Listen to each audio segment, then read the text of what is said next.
том үсгийг хос шигмны цэгэнд хүргэж бичдэг.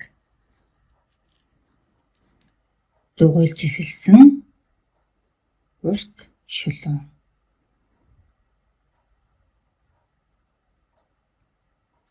Орхицтэй урт шулуун. Хөндлөн шулуун. Аасхийн энэ урт шулуунууд дэвтрийн налуу шугамтай адилхан байна. Зайгаа авахдаа чигчийн уруугаараа заавна.